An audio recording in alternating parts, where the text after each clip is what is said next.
Fala pessoal do primeiro ano, continuando aí, módulo 10, frente 2. Agora a gente vai falar sobre algumas propriedades das funções, algumas classificações, digamos assim, genéricas para a gente poder trabalhar.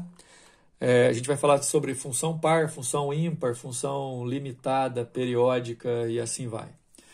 A função é dita par quando o f de x é igual ao f de menos x. O que significa isso? Significa que na função par, você trocando o valor do x, trocando o sinal do x, embora essa troca de sinal aconteça, a imagem vai ser a mesma. Né? Isso aqui, por exemplo, deixa de ser uma função injetora, não é uma função injetora. Um exemplo é o f de x igual a x ao quadrado.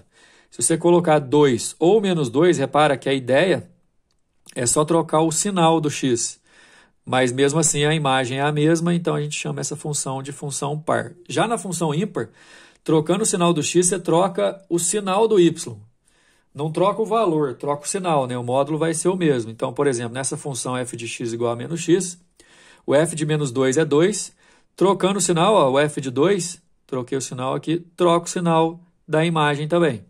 Então, função par, trocou o sinal do domínio, a imagem se mantém a mesma. Na função ímpar, trocou o sinal do domínio, a imagem também troca de sinal. A função periódica, pessoal, é uma função que tem um intervalo fixo de repetição. Normalmente a gente usa dizer o seguinte, que na função periódica a gente identifica padrões de repetição. Nesse caso, normalmente você vai conseguir identificar a função periódica pelo seu padrão oscilatório. Repara nesse exemplo que está aqui aí na apostila, que sempre as imagens vão se repetir dentro de um determinado intervalo, o qual a gente chama de período. As funções periódicas mais famosas são as funções trigonométricas que a gente vai estudar também no segundo bimestre. Acontece que essa daí, por exemplo, é uma função senoidal. Então, essa é uma onda senoidal, essa aí é uma função especial, mas que o período dela é 2π, porque a cada 2π forma uma onda inteira, aqui, ó, de 0 a 2π, que está de rosa aí, ó, formou uma onda inteira, olha só. Só que são várias ondas que repetem de 2π em 2π. Como elas repetem constantemente, a gente chama essa função de periódica. A função vai ser limitada quando ela possuir no eixo y um valor máximo ou um valor mínimo, ou os dois. Né? Ela tem imagem máxima ou mínima, ou então as duas ao mesmo tempo. Dá só uma olhada nessa curva aqui, que é uma parábola. Ela possui um eixo y máximo e ela não passa desse máximo. Ou seja, essa função é limitada superiormente porque ela tem um valor máximo para y. Já essa é limitada inferiormente porque ela tem um valor mínimo para y. Essa aqui é a chamada função limitada mesmo, porque ela tem um mínimo e um máximo. Então, função limitada é aquela que possui imagem máxima e ou imagem mínima, podendo ter só máxima, só mínima ou as duas. Bom, lá na página 59 você vai encontrar o exercício, está pedindo para a gente fazer, levando em consideração uma função, número 1 é a função f de x igual a x ao quadrado, provar que ela é par. Quando a gente prova, não é muito normal, não é muito recomendável, melhor dizendo, a gente usar números fixos, não. Então, por exemplo, eu vou colocar a para o valor do x ou menos a.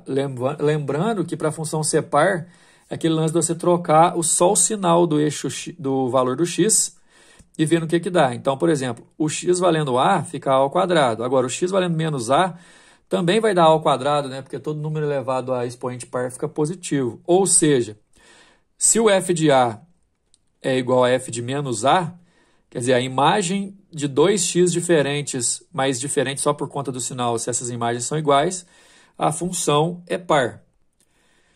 Então, está provado. Na letra B, pediu só para a gente fazer o gráfico. Lá do ensino fundamental, no nono ano, vocês já devem lembrar que x ao quadrado é uma função do segundo grau e, portanto, é uma parábola com a concavidade virada para cima.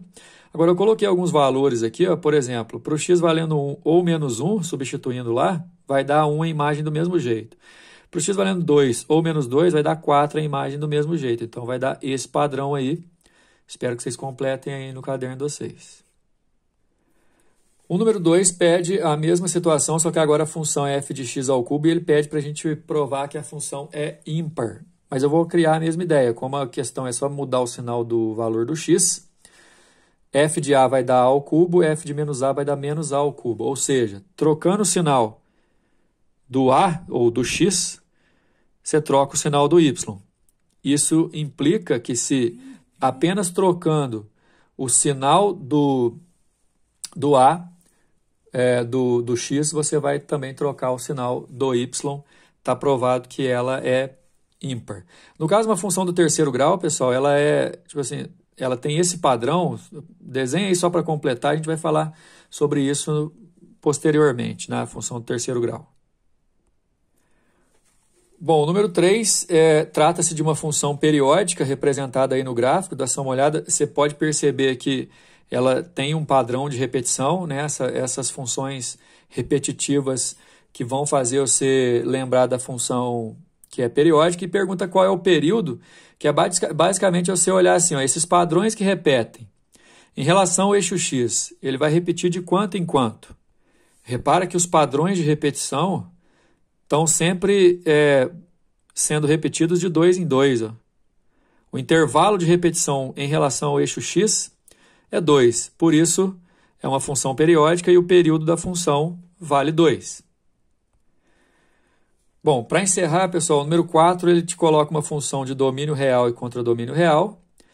A lei de definição da função é f de x igual a x mais 1. Pediu para a gente esboçar o gráfico e por meio de contra-exemplos, quer dizer, contra-exemplos é colocar um valor para o x e depois colocar um valor de sinal contrário. Justificar que ela não é nem par nem ímpar. Então eu resolvi colocar aqui o x valendo 1 e menos 1. Você substituindo 1 aqui dá 2. Se substituindo menos 1 dá 0. Aqui já está provado que não é nem par nem ímpar, né? Porque se fosse par, trocando o sinal do x, a imagem seria exatamente a mesma. Trocando o sinal do x, se ela trocasse só de sinal do y, ela seria uma função ímpar. Então já está provado que ela não é par nem ímpar. Depois pediu só para esboçar o gráfico. Aí eu achei o ponto 1 para x, 2 para y, menos 1 para x e 0 para y. Aí foi só ligar. Valeu? Aguardem as próximas aulas. Valeu? Estuda bastante. Estou à disposição para dúvida. Façam um exercício do TC. E beleza, até mais.